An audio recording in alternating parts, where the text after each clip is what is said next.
গতকালকে রাত্রে এবং আজকের সকালের বৃষ্টিতে মোটামুটি ভালো বৃষ্টি হয়েছে। তো এখন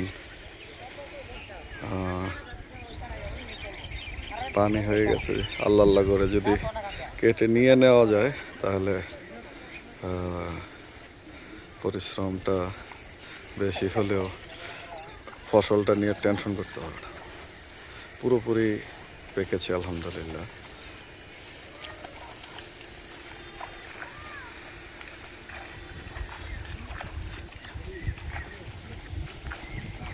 ধান কাটা শেষ হলে ইনশাল্লাহ মাছ ধরবো। প্রচুর মাছ আছে এখানে, কারণ সাইডে একটা গর্ত আছে। তো এটার মধ্যে ধান চাষ করার জন্য পানি সংরক্ষণ করা হয়। তো এখন কাটা শেষ হলে ইনশাল্লাহ রৌদ্র উঠলেই মাছ ধরবো, আপনাদের সাথে শেয়ার করবো ইনশাল্লাহ।